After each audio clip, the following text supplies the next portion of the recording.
Can your team beat the odds that FanDuel put on them this year? We're going to talk about that and more here on Locked On NFL. The barbershop is open and Tony Wiggins has a chair for you. He's ready with some real NFL talk. The local experts of Locked On bring their expertise and Wiggy's ready with his scissors and shears. Sit down and enjoy. The new Locked On NFL starts now. Locked On Podcast Network. Your team every day. Woo, baby, welcome to the new Locked On NFL, bringing you a double dose of the NFL's biggest stories with the help of our local experts that you know your favorite teams like no one else. I'm the host, the barber, Tony Wiggins.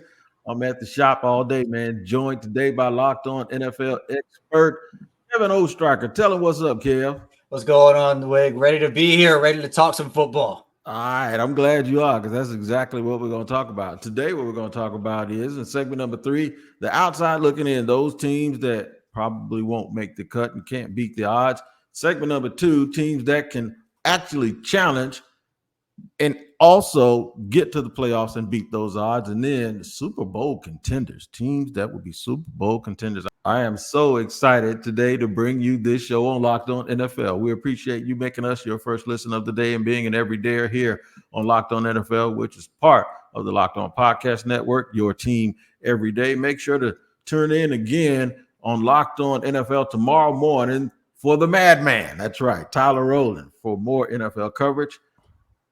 Today's episode is brought to you by Gametime. Download the Gametime app, create an account, and use the code LOCKEDONNFL for $20 off your first purchase. Terms apply. Download Gametime today. What time is it? It is game time. It is also time for Kevin Oestreicher and I to talk some trash at the barbershop, and that's exactly what we're going to do. Man, these people, everybody thinks their team is going to make the Super Bowl. I looked at the FanDuel odds, then I had to go and check out and look at what some people had to say. We're going to start off right now with Brian Peacock for Locked On 49ers. 11.5 wins is a lot. It's tied for the most in the NFL. I'm actually going to go under by a half game. I have the Niners at 11 wins. The vibes are a little weird right now around the 49ers. As of this recording, no Trent Williams signed. I think by the start of the season, they will be signed. And if they are signed, and I think that could flip really quick with vibes, then you go win a primetime game against the Jets. And then I'm taking the over if all that happens in a row. And that could very well happen by the end of week 1 in the NFL season. But things feel a little weird right now. And 11.5 is a pretty big win total. I'm going to say 11 wins for the 49ers. Woo! All right, Oestreicher, they're tied with another team that we'll talk about in a few minutes at 11.5. That's the FanDuel odds. How do you think the 49ers get this done if they do get it done? Man, I'm a little surprised. I would have expected Brian to take the over on that one. I certainly am. I mean, look, I understand where he's coming from. I mean, look, Wig, I think we can both be honest about that 49ers offensive line. With Trent Williams not there, it is a disaster. Like they have no one on that line. And so with Brock Purdy, look, had a great year last season, was in that MVP conversation really up till Christmas, right? But they have Brandon Ayuk now. I think this might be the last year of Deebo Samuel and Brandon Ayuk together. I feel like they move off of Deebo in the offseason. This could be like a not last hurrah moment, but a last hurrah moment for this maybe version of the 49ers. They're getting older. They're just getting older, and then guys are getting banged up. And generally, when you start getting dudes asking for money, I'm all about guys getting paid, right? But when you see dudes asking for money year after year, and then sometimes you get a double dose of it like Ayuk and Trent Williams, and they both deserve it. The thing is with the 49ers, man, they got to watch. They're going to get in Never Land. And what that means is I'm thinking Buffalo Bills. You see how Buffalo had that window open, and then all of a sudden they started getting banged up, and then guys wanted money, and then the frustration built in, and it built up to the point where they weren't good anymore, as well, at least not as good as they were going to be. And here's the thing: teams will catch up with you. Taking that last step or the step next to the last step is huge. It's the hardest thing to do.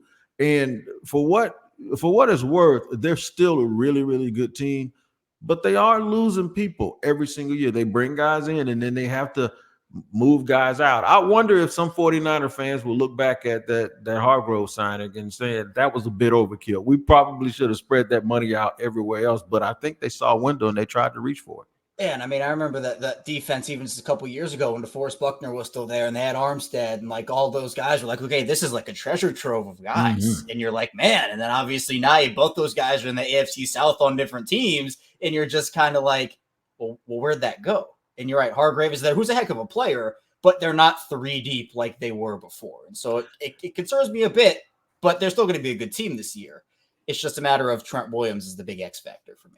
Well, every time in my 34 years in the barbershop, usually when you bring up one team, the first team that they bring up is the team that's like the boogeyman, like the John Wick for that team, right? And who's been the boogeyman to stop the 49ers from winning 2 Super Bowls? That would be the Kansas City Chiefs, who have won 2 in a row. And my man Ryan Tracy took a question from your boy Q, and he answered that. The Chiefs are the other team, by the way, at 11.5. Let's see how they feel about their chances. We'll start with those Kansas City Chiefs, 11.5, the over-under. How are you feeling about that, Ryan? I have them as a 13-win season at this point, so 11 makes me feel pretty comfortable. There's a little margin for error there. I'll take it. Well, there you go. See, he got right to it. He didn't waste no time, man. But see, that's the difference between a team that's been whooping that other team and the team that's been getting whooped by the team we're talking about. Ryan Tracy didn't hesitate one bit. They won the Super Bowl last year, and their wide receivers were supposed to be so bad. He said he didn't only go, I'm taking 11.5. He says, I'm going 13. It's like I'll spot you a game and a half on that. And he sounds super, super confident. And look, Oestreicher, I'm not going to argue with you. He probably has a reason to be sitting up there being all comfortable like that. And then I think if he had gone 11.5, if he'd gone under, people would have been like, what are you scared of, Tracy? But Tracy did exactly the opposite of what Peacock did. He didn't surprise you, did he? No, I don't blame him one bit. And I think part of that is, you mentioned the wide receivers, man, like Kadarius Toney, Marquez Valdes-Scantling, Sky Moore. Those were some of the names. Rashee Rice had to be the guy for them. And now they have other options. Marquise Brown isn't going to play in week 1, but he'll come back. And I call him, when he was in Baltimore, I think he's the best number 2 in the league. I think that Marquise Brown, when he has that, he has the ability to be the best number 2 wide receiver in the NFL. He can be that for them. You bring in Xavier Worthy in that speed too. Kansas City's offense in the regular season was a disaster last year. And that's so weird because that's not them. It was the opposite. It was like the defense carried them and the offense was like, oh, we'll just kind of follow your lead into the playoffs. But I don't think Travis Kelce was healthy all year. I don't think that Mahomes that offense kind of had to limp in, and then they made the playoffs, and they did their thing. They did the Kansas City Chiefs deal. So I'm bullish on Kansas City and their moves. I liked what they did. I liked how they took pressure off of Rashee Rice, took pressure off of an aging Travis Kelce, and obviously takes pressure off of Mahomes by giving him as many weapons as possible. So these are the 2 teams that everybody expects to be at the top, rightfully so. 2 different answers from the 2 experts here, because I think the injuries, the contracts, and then the feeling. See, we got to go by our gut feeling. That's what we do in the shop, man. We go by our gut feeling. So in segment 2, there are a couple of teams that ended up in a place last year where no one expected. One is Tampa, and the other, the Houston Texans. Me and Cody Davis got beef a little bit because of his little prediction, but that's all right. I want to get to that in segment number 2, because those are teams that can they live up to those expectations? It's easy to do things when nobody expects it, but it's real hard to do them when everybody expects it. We're going to talk about that in segment 2 here on Locked On NFL. Today's show is sponsored and brought to you by FanDuel. Man, you've heard me talk about FanDuel so much because it's America's #1 sports book. Well, we have something a little bit different for you now. Now through September 22nd, all FanDuel customers can bet $5. That's right, $5, and get a 3-week free trial of NFL Sunday Ticket from YouTube and YouTube TV. Then, with a YouTube TV base plan, you'll be able to watch every regular season afternoon game on Sunday out of market. That's right, all of that stuff. All you need is a Google account and a current form of payment. You can cancel anytime. Just visit FanDuel.com, America's #1 sportsbook. I'll tell you again, it's $5, man. That's all you got to do between now and September 22nd. Make a $5 bet and you get a 3-week free trial of NFL Sunday Ticket from YouTube and YouTube TV.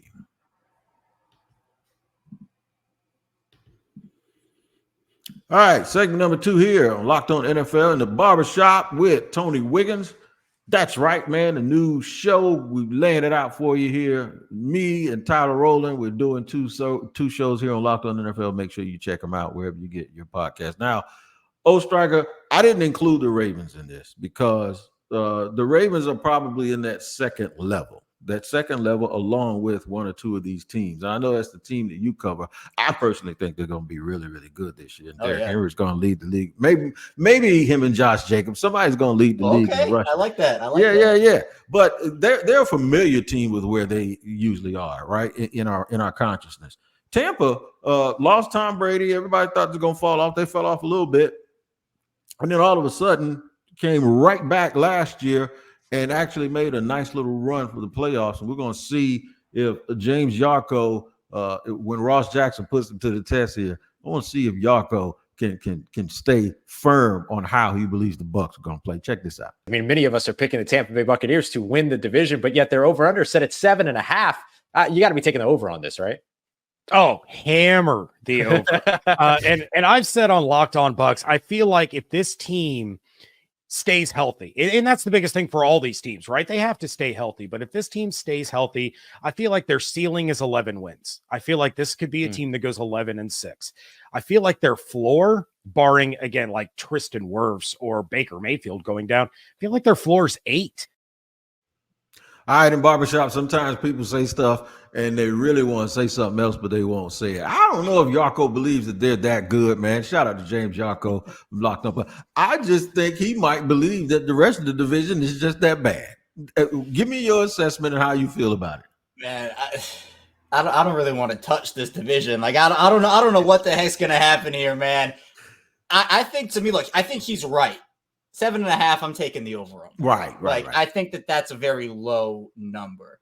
Even if you're not buying Baker, even if you think it was a one-year wonder, flash in the pan for Baker type of deal, I think they have too much offense. I'm all in on Rachaad White this year. I love what he brings to the table. You still have Mike Evans and Chris Godwin over there, and obviously defensive pieces like Antoine Winfield. But, like, is that enough? Because Atlanta went and they added everybody, it seems like, with Kirk and – the draft was a different story. The whole Michael Penix situation was a little interesting. But to me, it's going to be between Tampa and Atlanta. So in terms of the over, yeah, I think Tampa Bay could easily win double-digit games this season. But that whole division is like, is the winner going to win 10 games? Like, is it going to be that? Like, it seems like just an ugly division right now.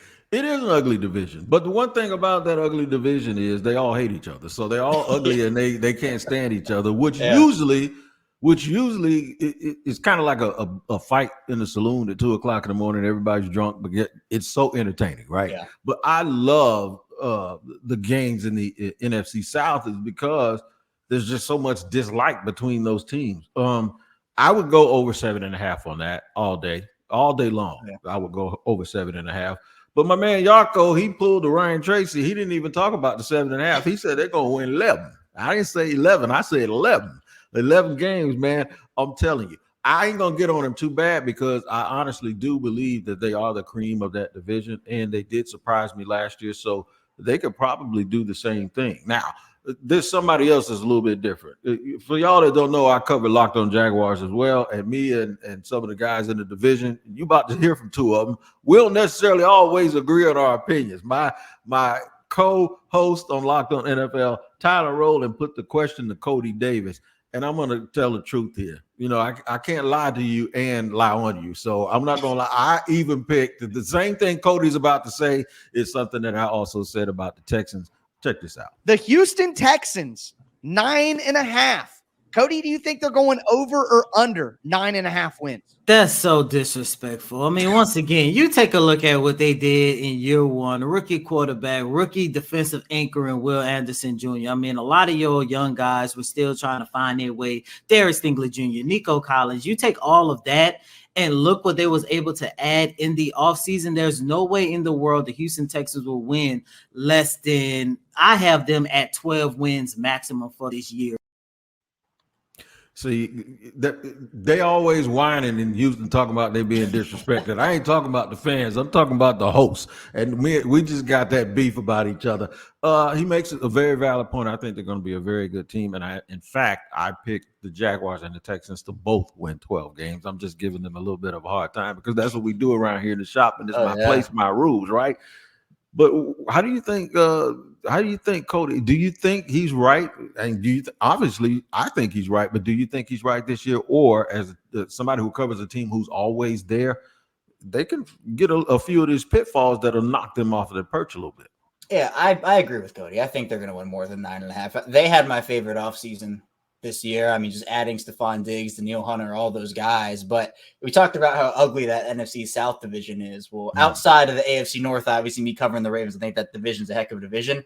The AFC South, to me, I think is the second best division in football. And you could argue it could be the best because of how many teams there are in there. I'm higher on Tennessee than most, higher on Indy than most, higher on Jacksonville than most. Seems like everybody's picking Houston to win the division because of what we saw last year and kind of, okay, CJ Stroud breakout year in year two. Is he going to be able to continue that momentum?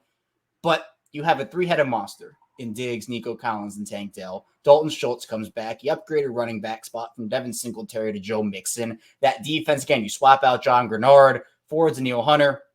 Still got guys like Derek Stingley. 9.5 does seem pretty low. I'd expect them to be with Jacksonville. And honestly, a dark horse to me might be Tennessee in that division. I might be a little Levis belief for me, which I would not have said last year. But for Houston, I think that they're going to be a team that, at least for me, is the favorite right now. All right, so I'm going to go through some of these middling teams right along with you, and you're right about the Texans. I think 9.5 is a little bit of a low number. I think Buffalo at 10.5 is high. The Jets are at 9.5, which I think might be a little low for me as well. The Cowboys at 9.5, I think is low. The Packers at 9.5, I believe is low. I think some of these teams are really, really good because I think there are a lot of bad teams too. By the way, your Ravens and Bengals, 10.5. They're sitting right behind the Chiefs and right behind the 49ers. And they also have the Eagles and the Lions up there also.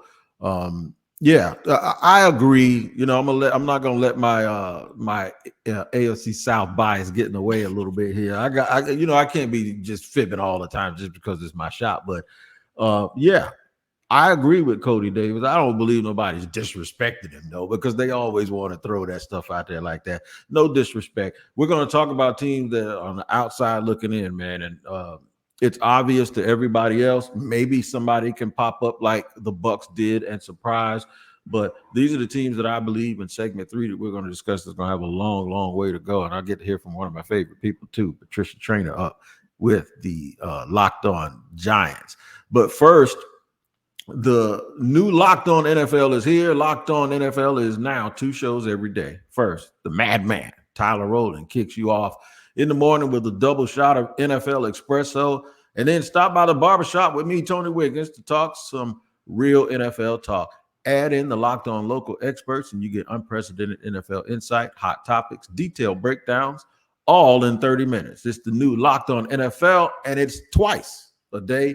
Make the madman Tyler Rowland and the barber Tony Wiggins your second listen in the new Locked On NFL on YouTube or wherever you get your podcasts. All right, segment 3, man, we're going to lay it down and try to see which one of these teams that's sitting at the bottom can try to start at the bottom but end up close to the top. We'll do it just a second here on Locked On NFL.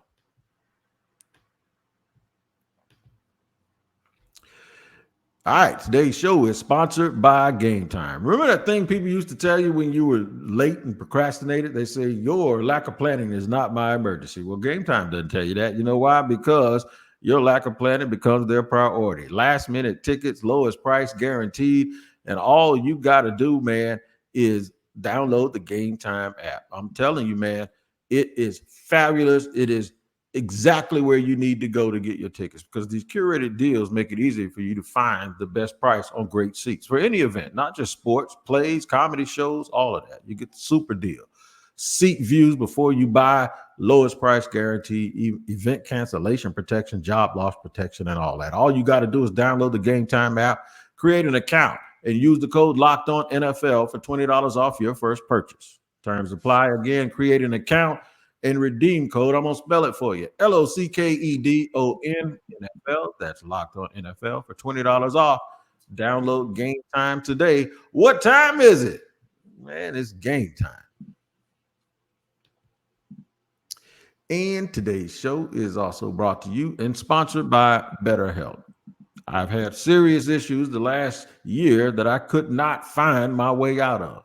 And BetterHelp helped me, and it could help you too, especially if you're a person that doesn't think therapy helps. I'm just telling you, man, give it a try. If you're willing to give it a try, it could absolutely help you out because it's completely online. And guess what? You can even switch therapists if you get to the point where it's not helping. With time management, learn how to spend more time with your family, overcoming a death in the family, whatever it may be that you need to help you get back on track, it is at BetterHelp. If you're thinking about starting therapy, give BetterHelp a try.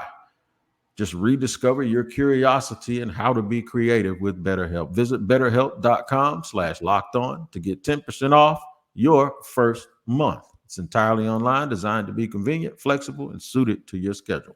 That's BetterHelp, HELP.com/lockedon.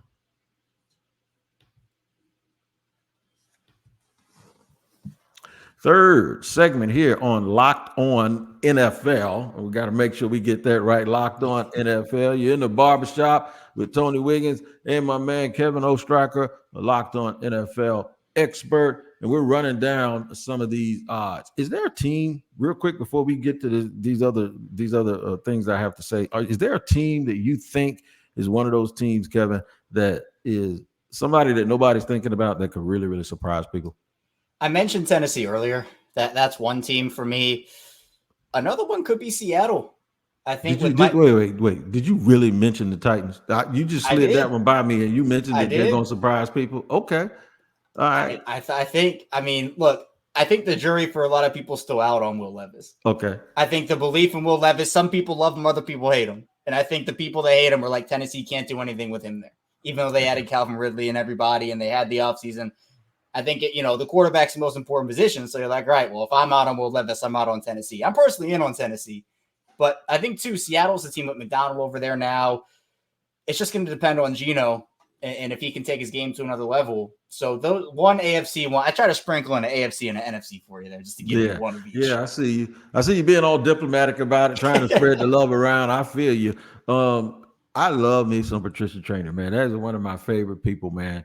I feel bad for people that have a poor outlook on this season because their team doesn't really look like they're up to it. But I don't know if she feels that way. Let's see what happens when Lou DiBiase put it to the test. Patricia, the Giants are also set at 6.5. Are you feeling positive about that, or are you taking the under? I'm going to take the over. I was on another podcast earlier today, and I had the Giants at 8-9. Now, that being said, they've got to get off to a fast start. They did not do so last year. They have 2 games on the schedule that they should be able to win. No, apologies, David. One of them is the Commanders. They should be able to win those games. Sorry. But that being said, the Giants between weeks 3 and 8, that's a really, really tough part of their schedule. And that's the part I think that has a lot of people worried. But I think if Daniel Jones and that offense come together the way that, they're hoping it will. I mean, the defense, I think, is going to keep them in more games this year, but, obviously some question marks, but I'm going to say best case scenario, 8 wins, but I'm going to kind of shoot for 7 wins, I think. So that would be put me at the over. Look at that. I like it because I like what she said. She took the over, but she explained that it came with some contingencies. They have to get off to a good start. And I think that good start, Oestreicher, is all about Daniel Jones. If he starts out playing poorly, I think the whole team just goes, here we go with this fool again. He ain't going to get it done because as well as I do, it's all about mojo. It's all about whether or not those other guys have confidence in their quarterback. And if they got to keep running out there and bailing them out, at some point, I don't care if they're professionals or not, you kind of get tired of bailing out somebody else, right? So I dig what she's saying. I don't know if they're going to make it. I like their defense, but I still just question any team that has him. You can't, the football gods can't allow them to let Saquon Barkley go. And then all of a sudden they're just going to sit here and keep going and be better than they were a year ago. No, Patricia's so great, but I don't think the Giants are going to be. I have to go under here for the Giants, and it's what you said. It's all about Daniel Jones, and I'm just out. I've been out on Daniel Jones for a while, and honestly, I'm not that big of a believer in Brian Dable either. You know, I feel like there have been some issues here and there with him as well. And I think they're trying to give it one last go around before they can move off of him and kind of hit that reset button. They kind of don't have a choice. And this is kind of where we talk about with this Wig, but it's the quarterback mediocrity type of deal, where if you don't have a star quarterback, right? If you don't have a star, it's kind of like that middling quarterback that's teetering on like, is he good or is he not? You almost have to pay the guy because you either go, if you have good enough talent, you have to go back to the drawing board, and teams would just fork up the whatever 100 million plus to get 3 more years of a guy. And that's exactly what we saw with Daniel Jones. And it just hasn't worked, you know, with the injuries. And that's one thing here, right? Injuries have been a factor, but you let Saquon go. Devin Singletary is a huge downgrade, even though I think he's kind of found himself a little bit. But it's that offense is Malik Neighbors and nobody else. And the defense, like, they do have pieces. But if Daniel Jones is turning the ball over and putting them on the field for 50 out of the 60 minutes of the game, then you're not going to go anywhere. So this team has potential, but I don't see it personally.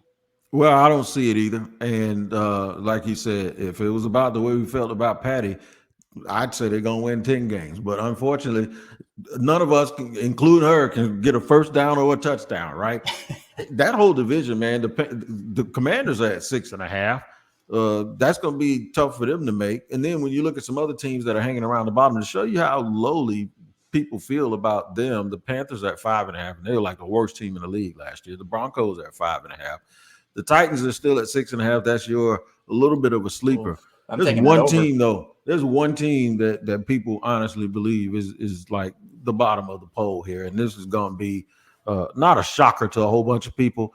But Kyle Krabs asked my man Mike Debate about the Patriots, and I want you to see what he says about that 4.5. New England currently sits at 4.5 as the over or under for win totals. You think that number goes over or under this season?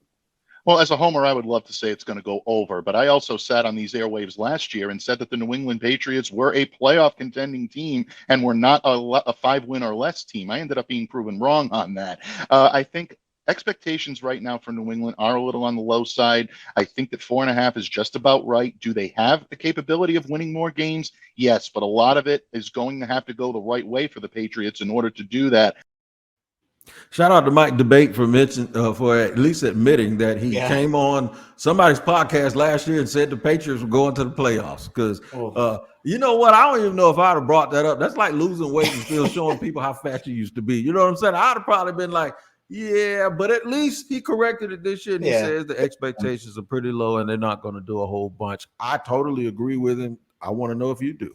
Yeah, I do. Why you say it like that, dog? He sucks. Yeah, they suck. No, I'm defeated here, man. Like they trade away Matt Judon. Obviously, that's not the biggest issue. They still have others. I like Gerard Mayo a lot. Like I think he has a lot of potential as a long-term head coach, but he doesn't really have a lot to work with to start.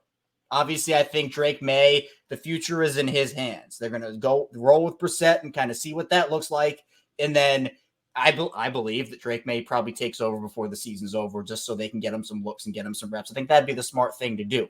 But you're relying on other players like, Demario Douglas, and is Ramondre Stevenson going to be enough to kind of carry that offense for a little bit? Defense also has some holes on it. They're extending a lot of their core guys, so I think they have a plan, but it's going to take multiple years to execute it, and we're in year one of that. So as what would naturally happen in year one of a rebuild, they're probably not going to be so good this season. Isn't it funny how this roster probably looked similar to some rosters they had in the past, but we all gave them a pass because of the quote-unquote Patriot way, and we just felt like they knew what they were doing. Well, now all of those people, the Skarneckias and, of course, the Belichicks, and they're gone. They're gone. They're starting completely over. So I'm going to say that they will be underneath that and be the worst team in the league. While this has been fun, I got to let y'all know that the new Locked On NFL is here. Locked On NFL is now 2 shows every day. First, the Madman. And when I say Madman, early in the morning, you're going to see exactly what I'm talking about from Tyler Rowland. He kicks off your morning with a double shot of NFL Espresso. Then stop over here by the barbershop where we do things nice and easy for some real NFL talk. Add in the Locked On local experts like Oestreicher, and you get unprecedented NFL insight. Hot opinions, detailed breakdowns, all in 30 minutes. It's the new Locked On NFL, and it's twice a day. Make the madman Tyler Rowland and the barber Tony Wiggins your second listen at the new Locked On NFL on YouTube or wherever you get your podcast. Kevin, my man, tell them where they can find you on a daily basis. Yeah, I'm right. I'm over on Locked On Ravens. Big expectations. Obviously, the Ravens and Chiefs kicking off the season in a couple of days. So you can find me over there talking about that game. And obviously here in Baltimore, it'll hopefully be a very nice Super Bowl run for the Ravens. But guess what? They have a lot of other competition that's coming for them. No doubt about it. You can check back here tomorrow. I'll be here, same time, same place, with another expert from the Locked On Podcast Network. Until then, make sure you hit Tyler Rowland up on the morning edition of Locked On NFL. Until then, take care. We'll see you next time.